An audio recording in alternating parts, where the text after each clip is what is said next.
तो आज मैं एक्सप्लेन करने वाला हूँ बोरुटो का ट्रू ब्लू वर्टेक्स चैप्टर 18 जिसके कवर पेज पे हमें देखने को मिलती है मात्सुरी। चैप्टर की शुरुआत में हमें दिखाया जाता है कि सुमिरे अपना सारादा के साथ हुआ कन्वर्सेशन याद करती है जिसका उसे बहुत ज्यादा पछतावा भी होता है। देन वो अमाडो की लैब में जाती है एंड जो वो वहां पर देखती है वो देखकर बहुत शौक हो जाती है। वो देखती है कि जो अपना कवाकी है उसने अमाडो को पकड़ रखा है, वो भी एकदम खतरनाक सिचुएशन में पकड़ रखा है जिसमें अमाडो कुछ बोल भी नहीं सकता। देन सुमिरे कहती है कि कवाकी ये तुम क्या कर रहे हो। अपना कवाकी कहता है कि टेंशन ना ले सुमिरे क्योंकि हम बस बातें ही कर रहे हैं। कवाकी अमाडो से कहता है कि तूने मेरे बॉडी के साथ जो भी किया है मुझे अभी फर्क नहीं पड़ता है, लेकिन आज से क्या होगा वो मैं डिसाइड करूंगा। कहता है कि तूने मेरी पावर जो डिफेंसिव करके रखी है तुझे उसे ऑफेंसिव करना पड़ेगा, वो भी मैक्स पे, नहीं तो मैं तेरे को मार डालूंगा। एंड मैं मजाक बिल्कुल भी नहीं कर रहा। जब कवाकी अमाडो को थोड़ा बोलने का मौका देता है देन अमाडो अपना शटडाउन कोड एक्टिवेट करता है जिसके कारण कवाकी सो जाता है। कवाकी सोने के बाद अपना अमाडो सुमिरे से थैंक यू कहता है क्योंकि वो एकदम राइट टाइम पर यहाँ पर आई थी। वो दिन वो कहता है कि चलो अभी सुमिरे इसको यहाँ से लेकर जाते हैं। सैंडविच पे होता है जहाँ पर मीस की रियू से कहता है कि जो ब्लेड के साथ खड़ा है वो राया है, जो लड़की है वो योदो है। जो योदो होती है वो ना वो रियू के पास घूर घूर के देख रही होती है। देखकर अपना रियू कहता है कि ये लड़की मेरे पास घूर घूर के क्यों देख रही है। सारादा कहती है कि वो लड़की थोड़ी शाय है ना इसलिए उससे थोड़ी घबराहट हो रही होगी। अराया योदो से कहता है कि क्या तुम छोटी बच्ची हो क्योंकि हम मिशन हार भी सकते हैं। अब सिंशिप मात्सुरी पर होता है, वो कहता है कि मैं तो पहले नर्वस थी लेकिन जैसे जैसे तुमसे बात हुई मुझे अच्छा लगने लगा। अब मैं अपनी ट्रू सेल्फ बन गई हूँ एंड ऐसा लगता है कि मेरे को बहुत ही ज्यादा मजा आ रहा है। देन कोनोहामारू कहता है कि अगर हम पहली बार मिले थे ना इसलिए तुम्हें शायद नर्वस लग रहा होगा, लेकिन अब तुम अच्छे से बातें कर सकती हो एंड अगर कोई भी बात मुझसे कहना चाहती हो तो तुम मुझे फ्रीली कह सकती हो। देन मात्सुरी कहती है कि अगर ऐसी बात है तो क्या मैं तुम्हें कोनोहामारू चैन बुला सकती हूँ। जो सुनकर कोनोहामारू को थोड़ा झटका लग जाता है क्योंकि बचपन से बस मोएगी ही उसे कोनोहामारू चैन बुलाती है। और शिनची फिर से अपने रियू पर होता है, वो कहता है कि बोरुतो का कोई क्लू हमें नजर क्यों नहीं आ रहा है। तुमने तो कहा था कि हमें यहाँ पर शायद बोरुतो का क्लू मिल सकता है एंड वो अपनी आयन स्पैंड को स्प्रेड करने लगता है। अब रियू को ये करता हुआ देख सारादा उससे पूछती है कि रियू तुम ये क्या कर रहे हो। देन रियू कहता है कि ये मेरी डिटेक्शन एबिलिटी है एंड इसके कारण मुझे बहुत सारी चीजों के बारे में पहले ही पता चल जाता है। अब रियू अपनी पूरी आयन साइंस सभी शिनोबीज के अराउंड भी फैला देता है। वो कहता है कि योदो तुम्हारे मन से ना किसी को मारने की बू आ रही है। देन योदो कहती है कि ऐसा कुछ भी नहीं है, हम सभी शिनोबीज को फाइट करने के लिए रेडी रहना ही पड़ता है एंड शायद इसीलिए तुम्हें ऐसा लग रहा होगा। मिस की कहते हैं कि एक बात समझ नहीं आई कि बोरुतो क्रिमिनल है इसलिए हम उसे पकड़ रहे हैं, लेकिन तुम उसे काय को पकड़ रहे हो। देन रियू कहते हैं कि कुछ पर्सनल चीज नहीं है लेकिन ऐसा लगता है कि बोरुतो कुछ ज्यादा ही जानता है, उसे सभी चीजों के बारे में थोड़ा ज्यादा ही पता है जैसे कि थॉन सोल बल्ब के बारे में भी,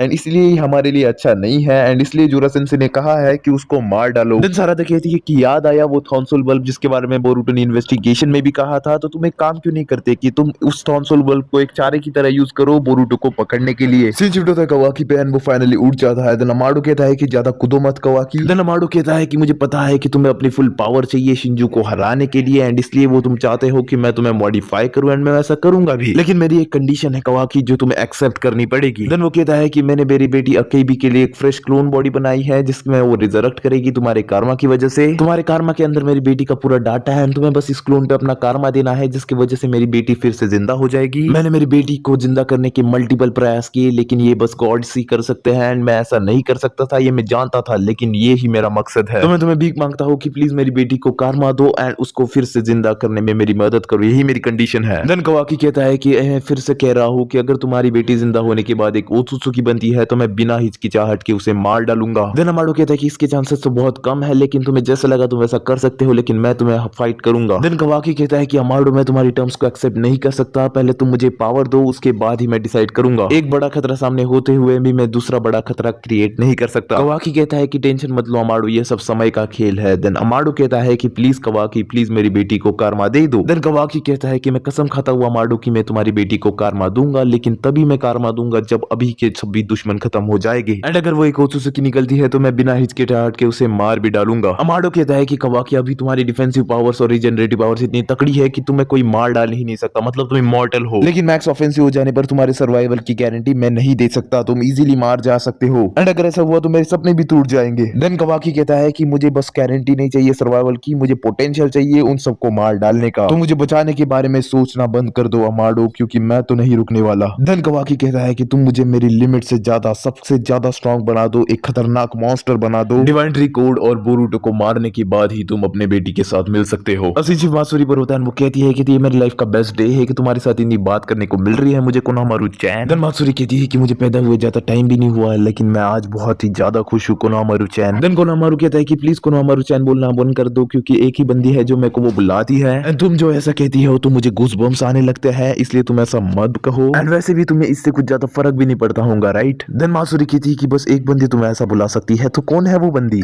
क्या गलती से भी वो बंदी काजा मात्सुरी मोएगी है? तो वो लड़की तुम्हारी लगती क्या है कोनोहमारू, मुझे आंसर दो। एंड वो उस पर अटैक करने ही वाली होती है। दूसरी तरफ अपना जो रयू होता है ना, वो भी अपना थॉन्सोल निकाल लेता है एंड वो एक चारे की तरह उसे यूज करने लगता है। अब रयू कहता है कि चारा तो डाल दिया है, अब देखते हैं कि वो फंसता है कि नहीं। तभी हम देखते हैं कि योडो को थॉन्सोल दिख जाता है एंड वो थॉन्सोल पकड़ने के लिए जाने ही वाली होती है, लेकिन आयन सैंड के कारण वो हवा में ही रुक जाती है। रयू कहता है कि तुम सबने मुझे धोखा दिया, अब तुम्हें उसकी पनिशमेंट भी झेलनी पड़ेगी। मुझे लगा ही था कि शिनोबीस की जात कुछ अच्छी नहीं होती। रयू कहता है कि मैं जानता था कि ऐसा कुछ होने ही वाला है। एंड वो क्या करता है कि वो सारादा को अपने आयन सैंड से कंट्रोल करता है एंड रीस पर अटैक करवाता है अपनी योडो पर। लेकिन उस आयन सैंड को कट करते हुए एक तलवार जाती है एंड वो तलवार किसकी होती है? अपने अराया की। अराया कहता है कि ये अटैक हमने दोनों में साथ में बनाया था, लेकिन मेरे को पता नहीं था कि ये मेरे को तुम्हारे खिलाफ ही यूज करना पड़ेगा। एंड इसी के साथ ये चैप्टर एक बार खत्म हो जाता है। मैं मिलता हूं लोगों से अगले चैप्टर में, लेकिन तब तक के लिए वीडियो को लाइक कर दो, चैनल को सब्सक्राइब कर दो। मैं बहुत सारी वीडियोस पे काम कर रहा हूं, तो टाटा बाय बाय।